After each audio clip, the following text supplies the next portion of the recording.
All right. With my man Steve Queen here from Bennett Realty Solutions. Steve, I just want to first thank you for getting your hair cut, shaving. You looking real good. You was looking a little raggedy yesterday. I did. I I was did. getting ready to cancel the podcast, but I see you walked in right, so I'm Right. happy about that. Collar shirt too. You mentioned that. Collar shirt, all got it all buttoned up. Can I unbutton it a little? I just want y'all to know this is the best I've seen Steve Queen look in a long time. And so Steve, how long have you've been with you? We started off with actually we were at another exit, and then when I started exit in I want to say it was '07. I think you've pretty much been with me ever since. So we've been together for a long time. Yeah. Yes, And so Steve, just kind of tell us a little bit about yourself. I'm a local kid. I'm from Glenarden, Maryland, and I smile because Greg jokes me about that. But I'm just local. Went to school at Duval, um, Bowie State College. Well, back then it was just Bowie State, and that's it. I'm just a local kid.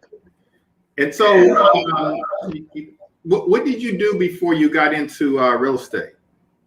I actually had a tractor trailer. That was one of my first. I had that intention in real estate.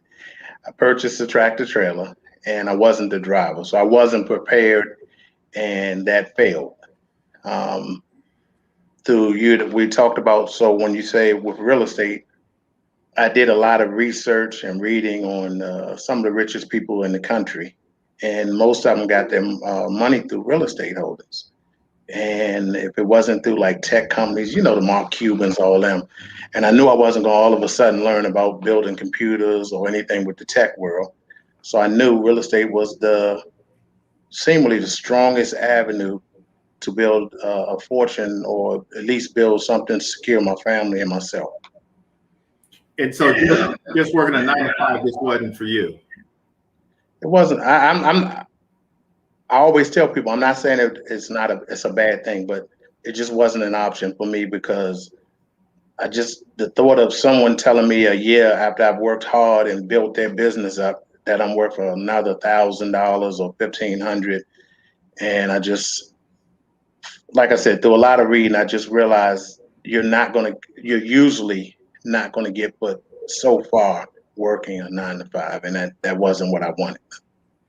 And so, what was it like in the early days?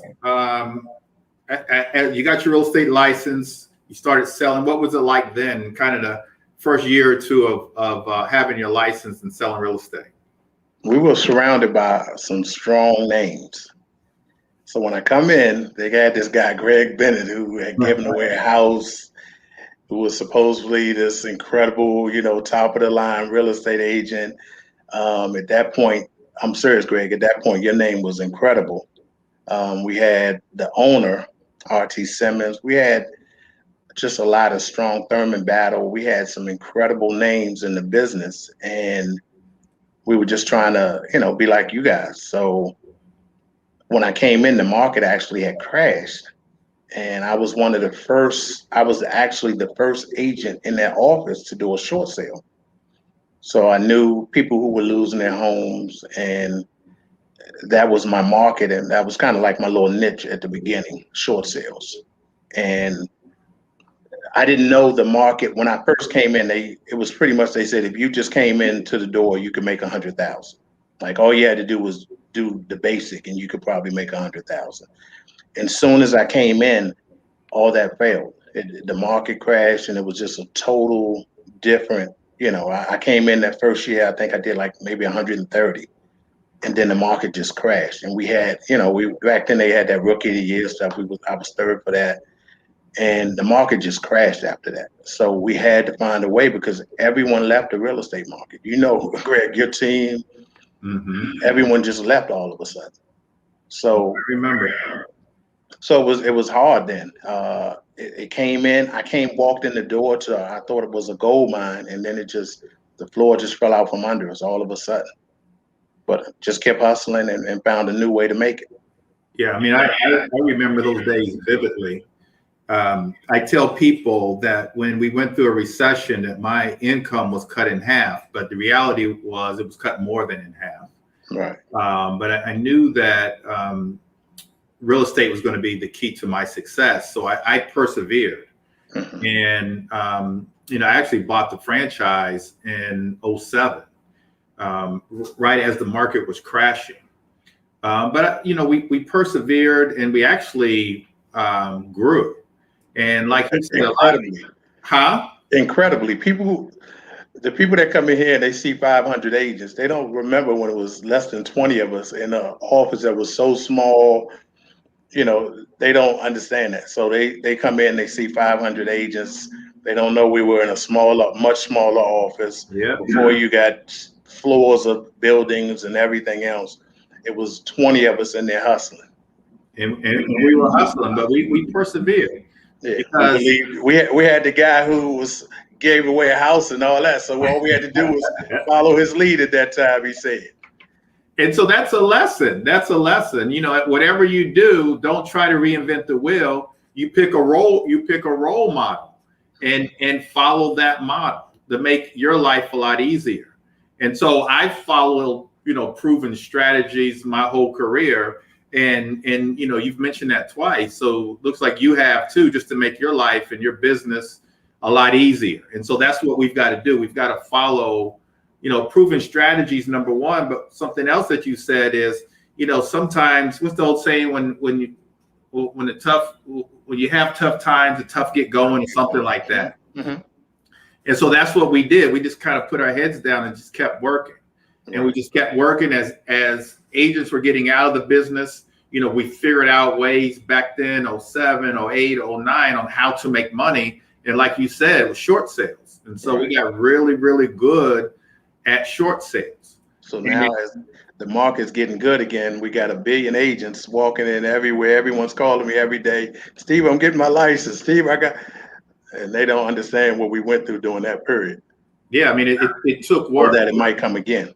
And so the agents that weren't used to actually having to get out and work, those were the ones that, kind of left the market at that time. Right. But like you said, now people are seeing that the market is really, really good.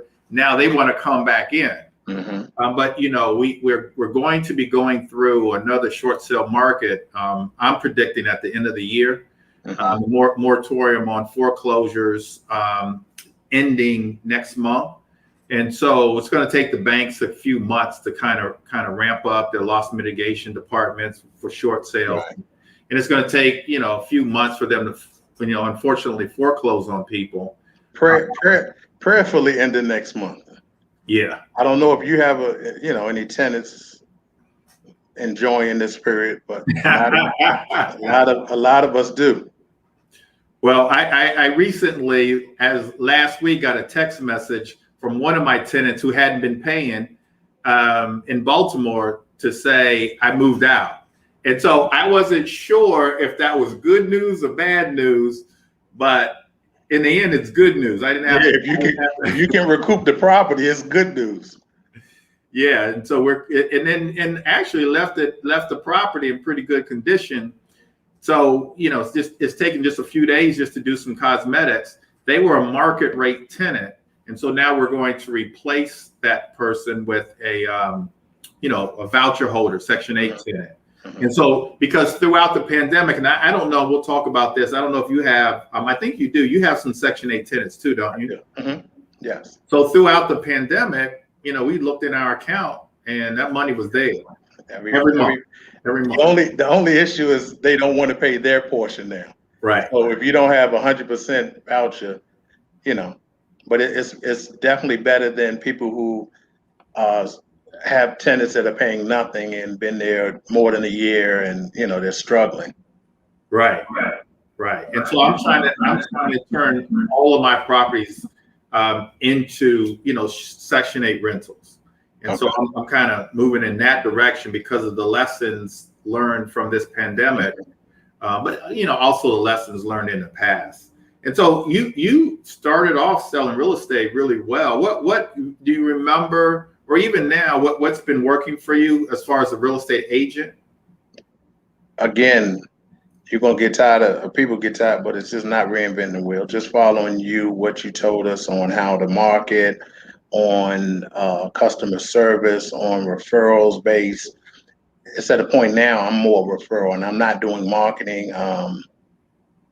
You get on me about my time management and about different things, but I'm not really doing a lot of marketing. I'm focusing on my investment property on gaining more investment properties and trying to pivot a little. I know you just spoke of pivoting to just Section 8, but I'm kind of getting stressed with Section 8 with the inspections. I'm waiting on a call from a counselor now down Section 8 because the tenant won't be there. Hasn't responded, and we have an inspection tomorrow. So I'm kind of pivoting to wanting to get some vacation rentals as well.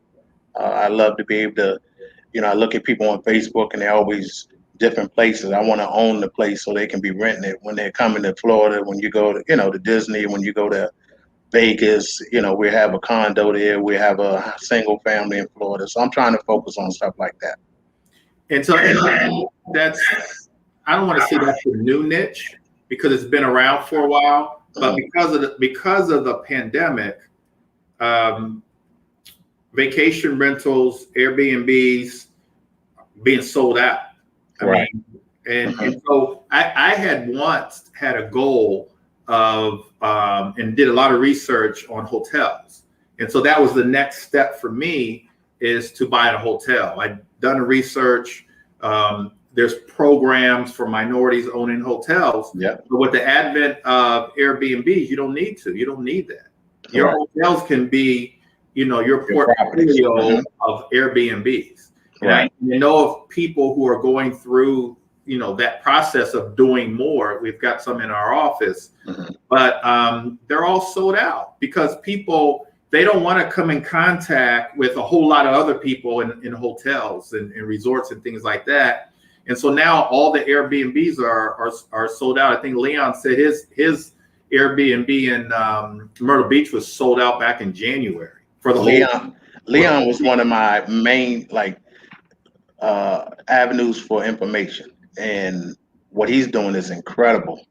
And when he shows me what he's making, and that it was already rented out, so that money's already in his account, and in a 3-month period, really 1 month, you can make your mortgage for the year. I was like, yeah, I gotta change my strategy up a little, or at least pivot over and include that in it.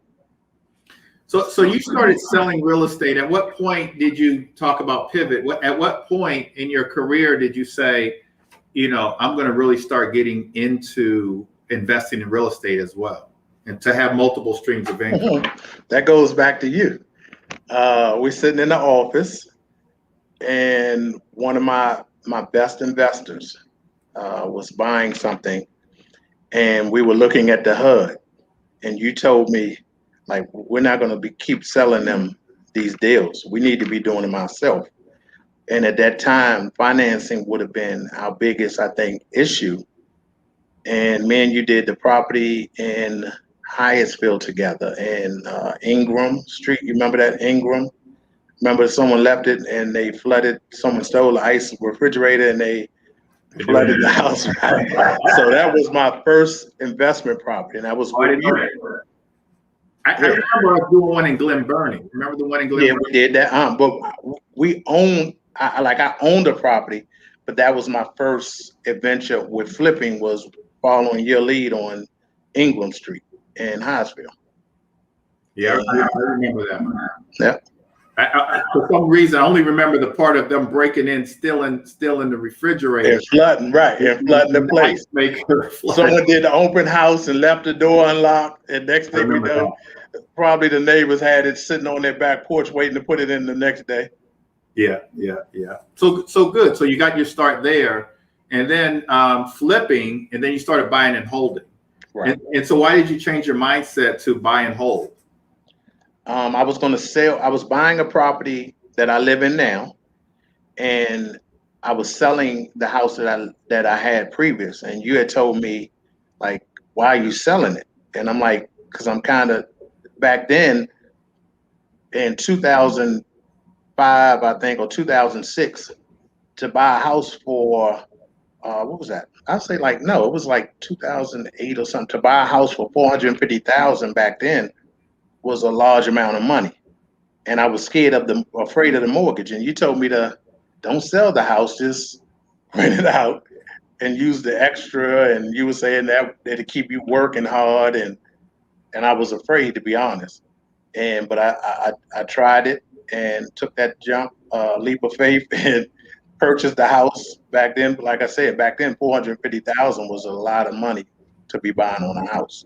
Right. And things worked out. My tenant was great. She's been there actually still like 14, 15 years, and it just worked out. Where did you move from? Where's that house? In Kenmore. And I was about to buy a house in somewhere else. I remember. And you told me, like, no, that is not a good place to get equity.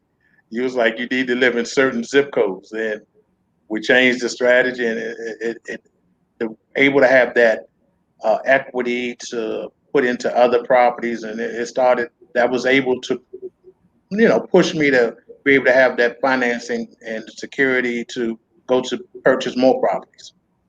Right. And so you took the leap of faith, you did it, and it just kind of empowered you to want to do more. Gave you the courage and the faith that I can do it. Let's go do more. We weren't around. I didn't come up with that. So it's just like when you're telling your mom, like, hey, I'm going to buy another house. And she's like, what? You're going to get yourself in trouble? If something goes wrong, they're going to take everything. And so we come from that mentality. And it was just being able to change and to, incorporate different thinking. What do you say to a lot of real estate agents? I mean, over the years, you've come across a lot of real estate agents. What do you say to real estate agents that aren't also investing? If you would take the money that you use or earning from conventional real estate and to put that into investment properties, like you can put your family in a different situation. Like you always say, you can make money, you can live a good life doing real estate, because when you're getting 3-5%, you're making 150, next thing you're 200,000, things start growing. But you can't get financially settled or financially secure doing that. Because if next year, if you have a weak year, then you might as well have been working somewhere else, or whatever it is. But if you have a weak year, you go out, break your ankle, you get sick, there's no money for that. But when you have income coming from properties, you've always got money, as long as they're paying. Right. So I just try to tell them that.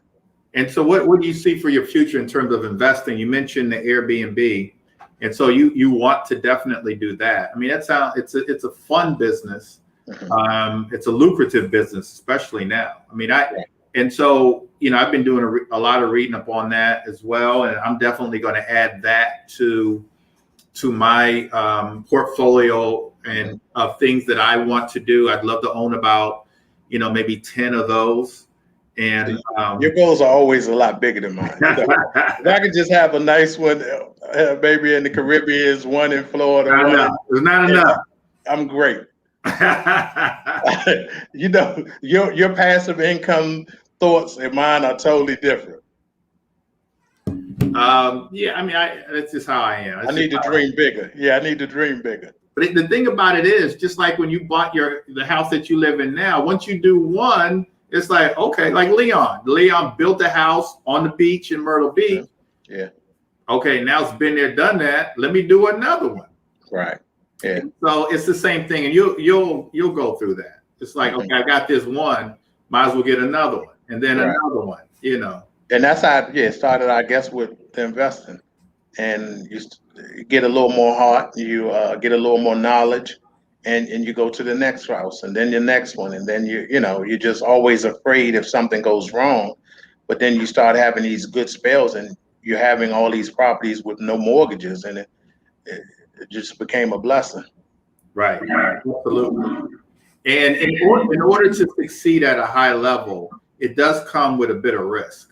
But you can minimize the risk, with following proven strategies, doing your own research, getting support, having the right resources, all those kinds of things. You minimize your risk, and then you do one. It's like, okay, I'm gonna do another one. I'm gonna flip another property. I'm gonna buy and hold another property. Like Leon, I'm gonna build another house on a lot in Myrtle Beach. Right. And now this time it's going to be a lot easier. Right. And so that's how we progress. But we've got to challenge ourselves. We've got to take a little bit of risk.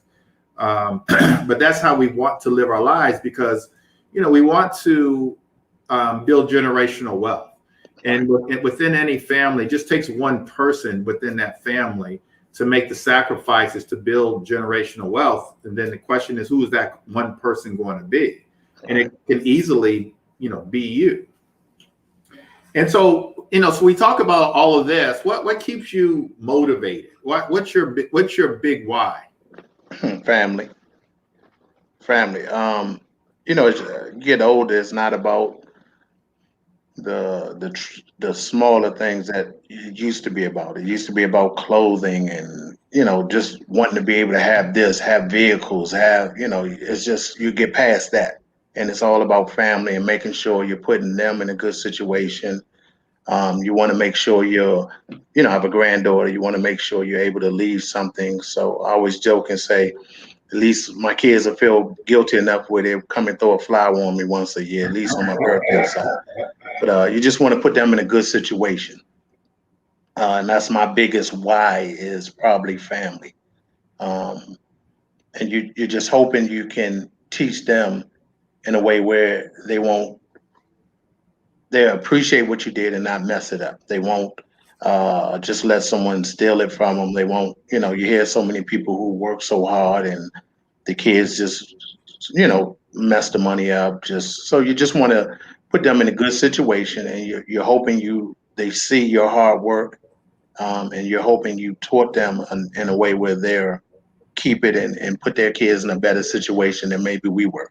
I'm sure from where we come from, Greg, I don't think your people were able to pass you any properties. You come from usually where people, like, you talk to them and they're like, well, I have enough to put me in the ground, so don't worry, and we just want more for that than that. Yeah. And so I think the key to that, like you said, is education. Like, we've got to educate. They say when you build generational wealth, it only lasts 3 or 4 generations, because like you said, the generations that are coming after you, they mess up the money primarily because of education. They don't they haven't been educated from generation to generation on what to do with the money and how to build upon what you've left. And that's really how it should be. But generational wealth unfortunately doesn't last. We have to build it, and our responsibility is, for me, for Beverly, your Ladybug and your other daughter, educate them. You used to bring Ladybug into the office when she was a little younger. I don't see her anymore. She doesn't talk to me anymore. There's a divide there. There's an issue. She's at that age where she doesn't need me. She texts when she needs some money, and that's about it. Other than that, she goes in the room and shuts the door. Tell Ladybug I need to see her in the office. She's got to take on that legacy and expand on the legacy. She does. She actually starts tomorrow? No, tomorrow, with doing calls and things for me.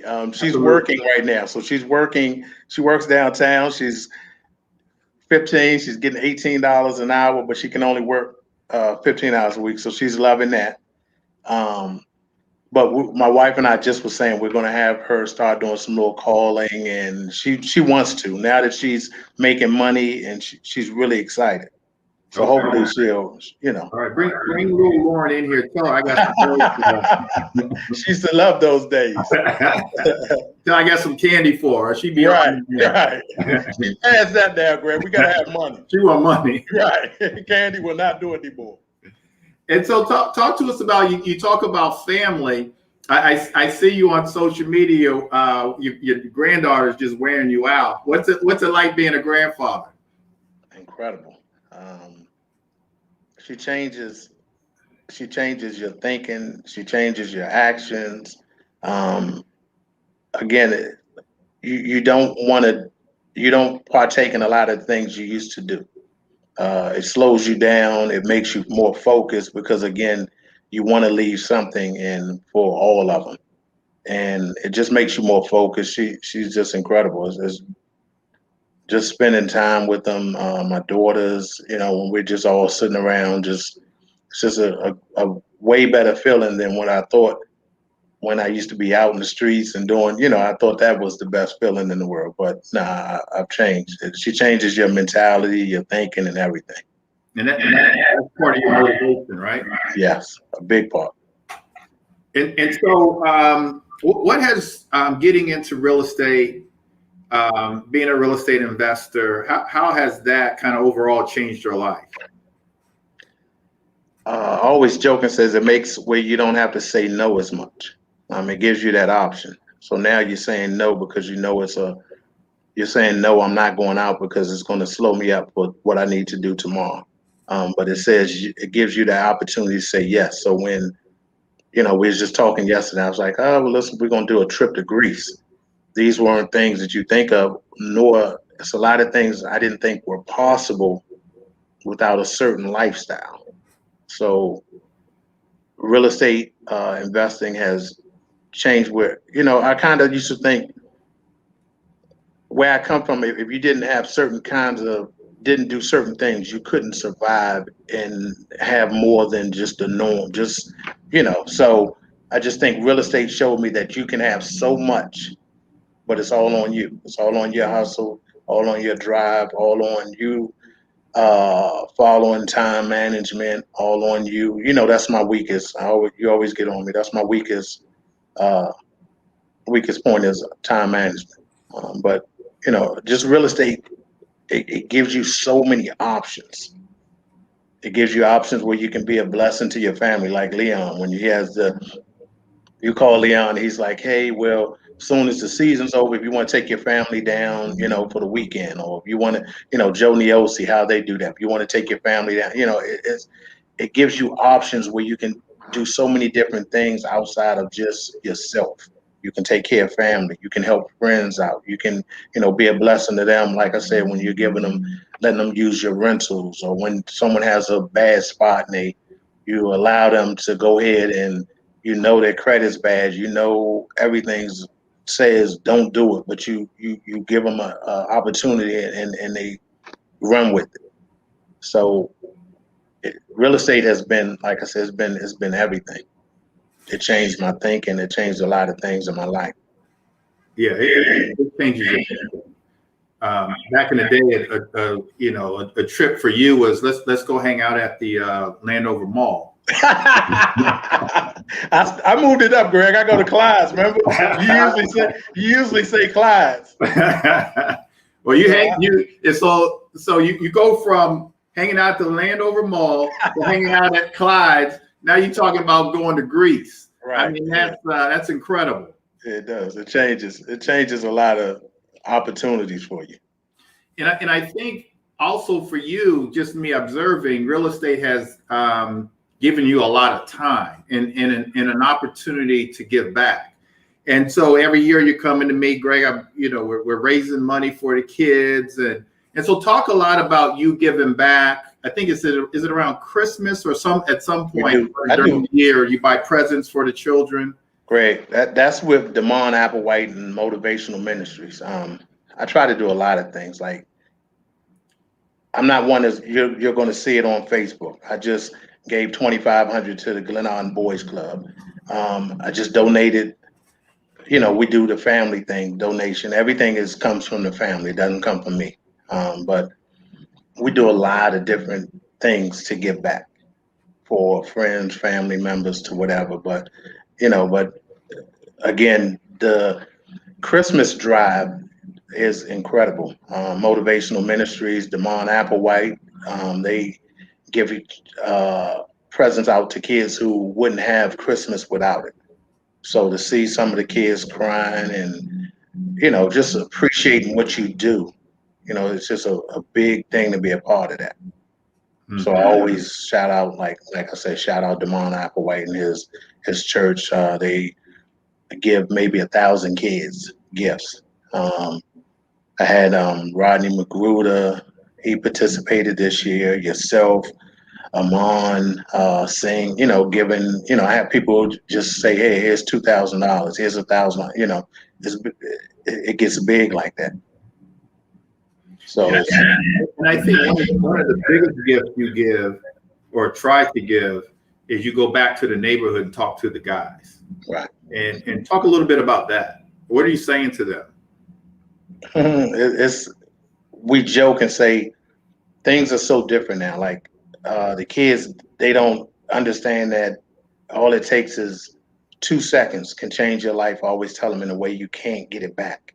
So when you get in the car and it's drugs in the car and you say yes, when you get in, the dude's been drinking. I tell people, when they say, "Oh, we was doing this last night," so you was in the car drunk as I don't know what, about to kill yourself. Now you in a wheelchair for the rest of your life. It's just hard trying to make people understand because I've been there. You got 2 to 3 seconds at most that'll change your life in a way that you can't get it back. And sometimes I know I usually made the worst decision in that 2 and 3 seconds. So I just try to tell them, like, it's so much more coming from Glen Arm. When I came up, Glen Arm was considered like the largest open air drug market in PG County. And it's hard to make kids understand that you can actually live a good life without going that path.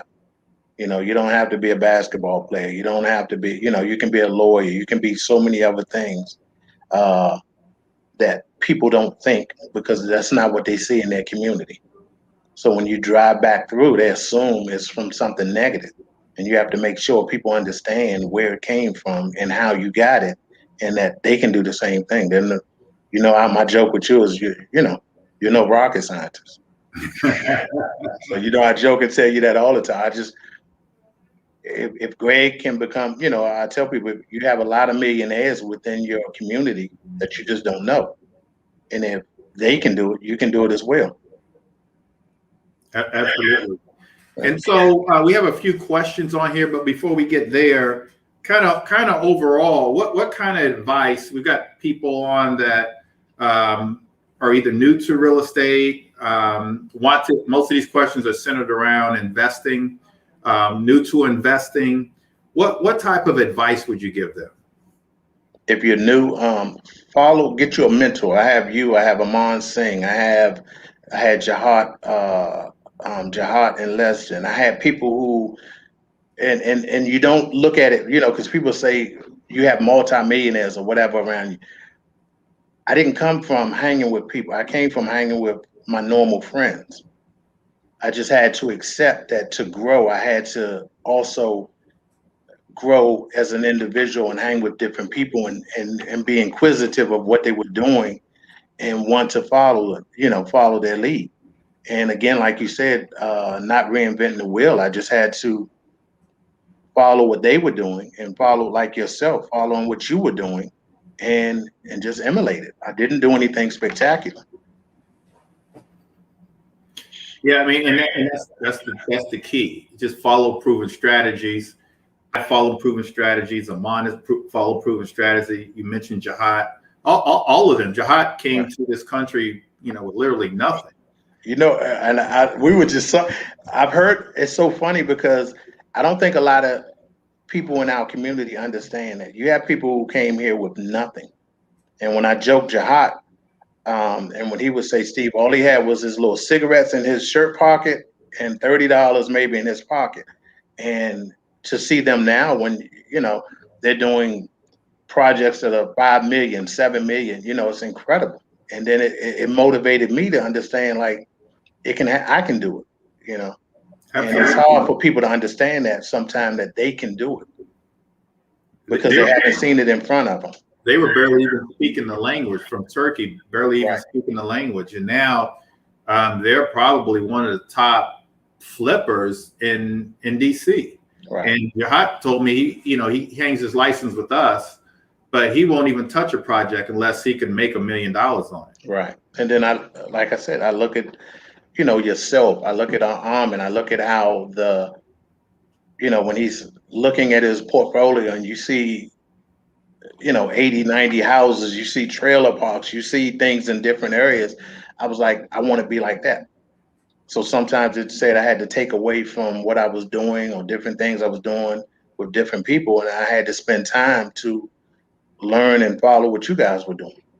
Yeah, and just a mentality. It's like you've got to appreciate those people and encourage them, but at the same time follow them. We see a lot of people hating on other people who are successful. They need to appreciate. I follow kind of all the same people, including Nate. Definitely a big Nate. All of them inspire me. Right. And like you said, I look at different aspects of what they do, and I say, okay, let's go. We can do what I do. And I definitely want to give a shout out to Nate Joy, because Nate, with the the 401k, the self-directed, showed us how to flip all our properties in there. You not paying taxes. You can all of a sudden at 59, you've got all this money that you can take out tax free. It's definitely Nate Joy is definitely one who taught me a lot. Absolutely. We got to give homage to all these people. Oh, for sure. Why they still here. And not be afraid to say, hey, I bow down to you. Thank you. Right. And I appreciate them. Absolutely. Absolutely. You know how many times you would call me and I thought I was doing good and I'm down Miami and you're like, Steve, Steve, get it together. I'm like, I had a great one, Greg. I need to celebrate. We celebrate when we get old. We celebrate. I need to celebrate. We had a good month this month.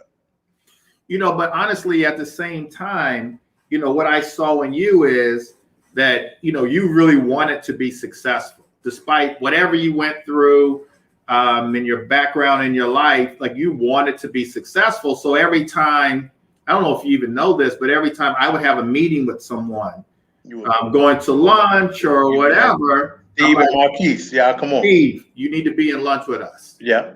Like people I didn't know, I didn't understand that what they brought to the table. People, I'm just like sitting there like, why are we going to lunch with this guy? Me and Marquise tagging along, trying to figure it out. Yeah, but each one teach one. All right, I appreciate it. If there's something that I see that could pour into your life, I'm like, don't ask questions. Be at this restaurant at noon. Yeah, that was it too. And guess what? You would be there too. Definitely, because I learned so many different things. We would. What's that? Lines of credit. Just, you guys had people in the bank. Hey, go talk to this person. It was so many different avenues that you guys were opening up to us for no reason. You just were doing it because you wanted to see the next people win, basically. Absolutely. And that's the only way. Honestly, that's the only way you get your blessings, by helping others. You got to help others. That's how you get your blessings.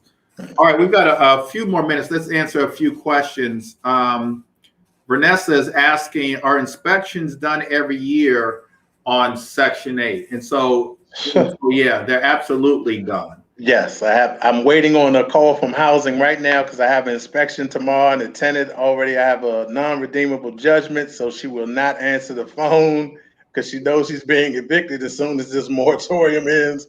So, I'm asking them, what can I do? And the thing about inspections, and here's what I like about the inspections. And inspections just came about from Section 8 maybe 10 years ago. But what I like about it is I think Section 8 and Section 8 tenants get a bad rap. And I've only had, I had one bad experience, but I've had primarily great experience. There's people just like you and I. I don't think people will go and look at their previous residence. So that tells it all right there, because again, this tenant here, the courts told me to give her give them a recommendation, just not a good one or a bad one, just a regular recommendation. So all you do is push bad tenants on. You say, hey, she was great. I would miss her. I would loved for her to stay, but the whole time she hasn't made to pay rent in 5 years. You're just trying to do whatever it is to push them on to the next person. But Section 8 is usually that people, a lot of people understand and appreciate what they're gaining by being a part of Section 8. Right. And so what Section 8 does is they'll come out once a year and do an inspection. They'll give the homeowner, the landlord, a list of things to do, but they'll also give the tenant a list. Now, if the tenant doesn't do what they're supposed to do, then now Section 8 will take them out of the program. Right. And so, and the tenants know that. So they keep the properties up. They'll keep your property up. The bad part about that is they'll take them out the program, and then it's up to you, the landlord, to actually evict them. And it's hard for them to get put out. They have to do the major. They just give them a warning about those, and they don't really. But yes, it's up to us to evict them. Here's another comment. Airbnb is a great market since hotels are so incredibly expensive. More people are leasing Airbnbs now. Such a smart idea. Absolutely. So I absolutely agree with that. And then the houses that you go into, houses, condos, they're already sanitized. You're not dealing with elevators and a whole bunch of other people in hotels. And so one thing that the millennials are doing, my daughter is doing probably too much, is, you know, they'll just go, even in DC, they'll go rent an Airbnb for the night and just have a little, you know, gathering there. Or she's going somewhere. I think she's going to Dallas or somewhere in another week or two. Airbnb for her birthday last month. Her and the girls went to New Orleans, and unfortunately, I had to pay for the Airbnb. Fortunately, you were able to, though. Yeah, absolutely. I actually saw an Airbnb that was my aunt. My aunt owns Airbnbs in Georgia, but they're actually rental properties. I didn't know you could do that. Absolutely. I just until maybe last week or so when we talked, you know, it was a surprise. You know, the funny part about that is, I think it was in New York. It was in Brooklyn.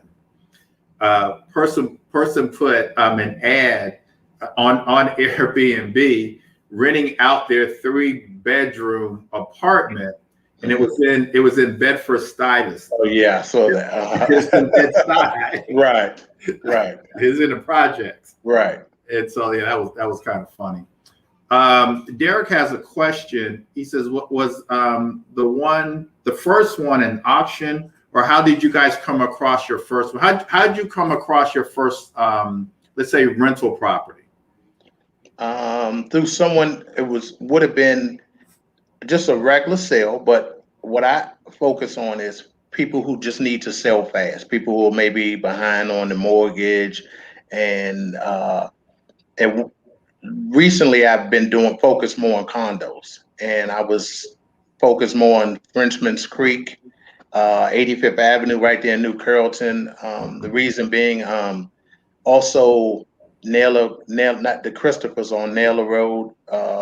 Condos were cheap, so if I had a good month, I'd buy a condo, and then maybe spend $8,000 at most to get it top of the line, and then that way it's just a lot less stress. So I know you and Marquise don't like the condo fees, but usually with a 2-bedroom, which I usually require, is you're getting $1,450 at least.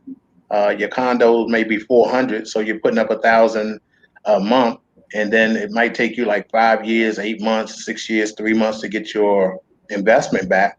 But after that, it's just passive income. So I kind of focused there, but now I'm trying to deviate to the townhome. So I have the HOA, but it's a little less.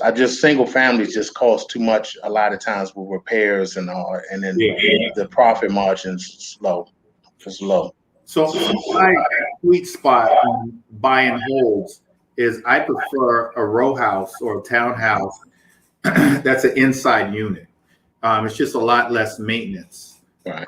And the inside unit is going to rent for the same amount as an in unit, but it's going to be cheaper to purchase. Right. So I focus on those. That's my sweet spot. Although I just recently this week, maybe yesterday or the day before, I put a property under contract in Deanwood that is single family in Deanwood off of Sheriff Road. And it doesn't fit my model. But the reason I did that was because, number one, it's in DC. Number two, it's in Deanwood, and Deanwood is appreciating about, I don't know, 30%, 20% every year. But then the other thing was it's 5 bedrooms. It's a split foyer, 2 bedrooms up top, and then 3 bedrooms on the bottom level. When I looked at Section 8 is paying around $3,200 for a 5 bedroom. I know it'll probably be somewhere around 2,000. My mortgage payment is going to be about 2,000 a month. Section 8 is paying about 3,200. So I'm going to be starting off at about $1,000 a month. So that's why I did it. Right. And then I'll be starting off with over about 150,000 in equity, which Deanwood's going to grow. Anything east of the river, that's kind of the new what Trinidad was years ago, east of the river. And you can still afford to buy in Deanwood, Lily Pad, in that area. We're priced out in a lot of areas in DC because what you pay for, the rent won't. So unless you get it from someone about to lose it or they need to sell fast, there's no profit margin there or rental margin. And then for this one, I'm going to utilize the BRS method. So I'm actually going to have a rental property without using any of my money. And the money that I do put in of mine, I'll get it right back through the refinance. So I'll have that property with the equity, with the cash flow, and with none of my own money into that property. Right. So that's using the BRS method. Let's see. Derek also asked a question about LLCs, S corps, trusts, things like that. And so my recommendation is any investment property, those are accountant questions. Those aren't questions for us. But you definitely, you guys, everything's in one of these, but we do everything out of an LLC. And we do everything out of an LLC primarily for 2 reasons. Number one, we're kind of shielded from any type of liability. Anyone suing us personally, they can't. They have to sue the LLC and what's in the LLC, just like a corporation. And generally speaking, we don't keep much in an LLC. I may have maybe 2 or 3 properties in an LLC, then I'll start another LLC.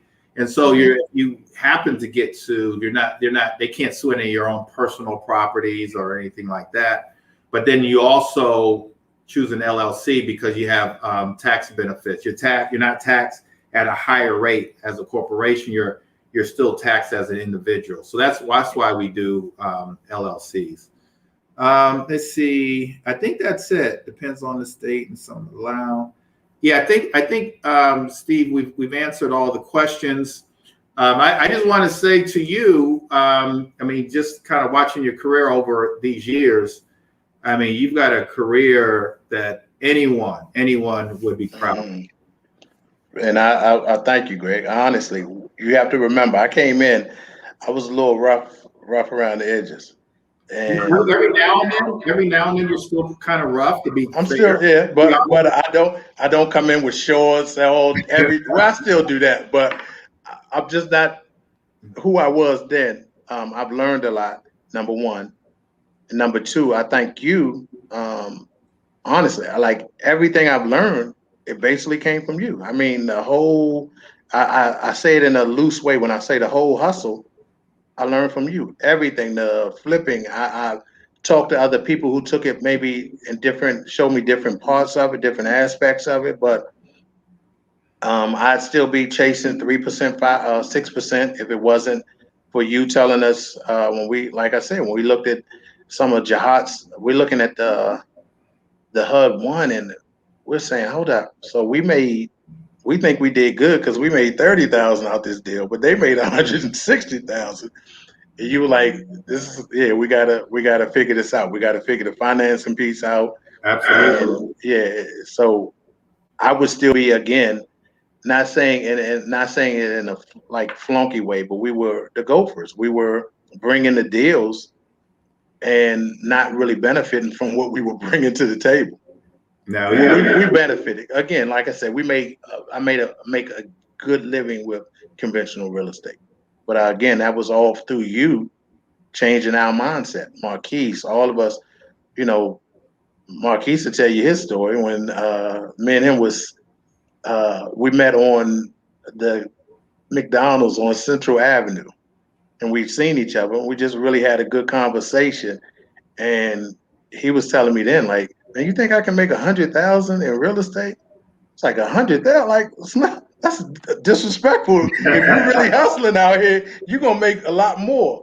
And look at him, Marquise is now he's making 100,000 on a flip. Right, on I'm not putting his business out, but Marquise has been doing very well. And I'm like, all of us, we call each other constantly. I called him. I needed something. I'm trying to also open doing for general contracting. And I was talking to him about that piece, and me and him were like, hey, let's get our license. He's already got his. Mine's hopefully will be next week.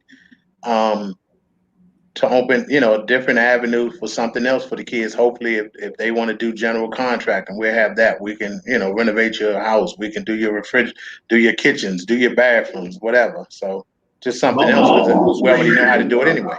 Multiple streams of income. Right. Building generational wealth. Right. Preparing for our retirement, allowing, building and leaving a legacy. That's what it's all about. Right. And again, it just takes one person in that family to do it. And why not you? No excuse. Right. Why not you? Why not you get that legacy started, that the generational wealth started? Why not you? And so the thing about it is, that doesn't matter color, creed, religion, sex. You just have to want it. You've got to have that hustle in you. You've got to change that mindset. Doesn't matter even education. Like most of the people really doing this doesn't have a college degree. The hustle doesn't require a college degree. Right. It really requires a mindset.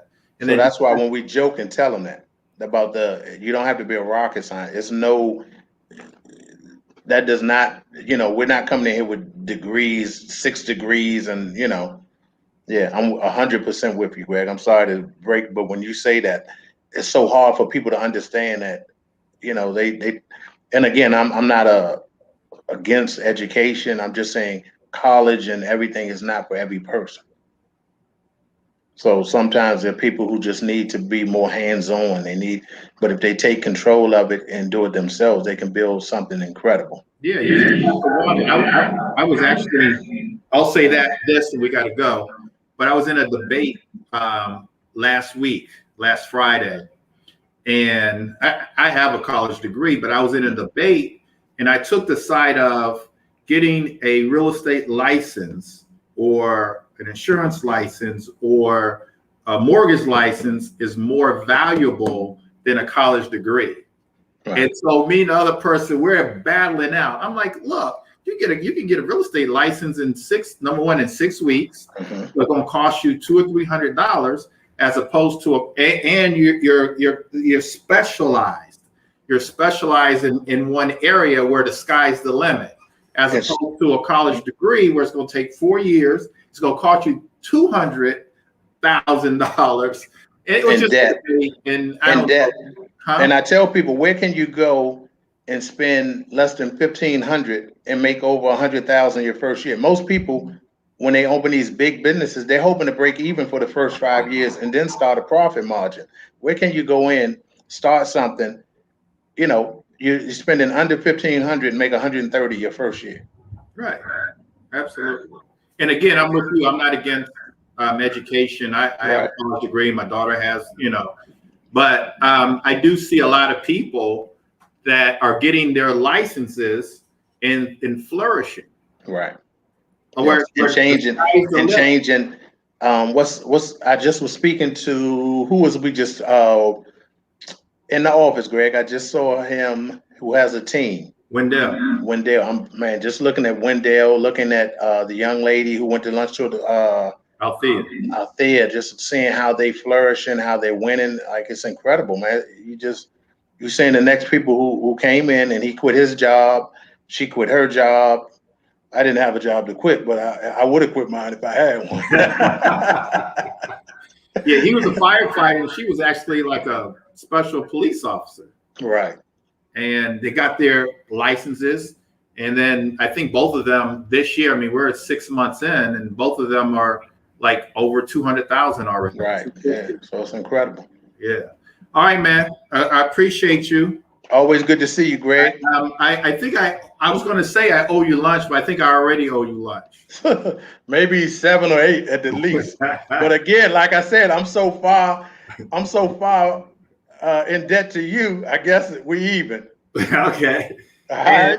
And again, tell little ladybug I got word for her. She ain't like Ladybug no more. Like, oh Lord, I can't win with her, right? she's Lauren now. Okay, she's big Lauren now. Okay, right. All right, man. Appreciate it. Take care. Take care, Greg. Everybody that's on here, God bless you guys. All right.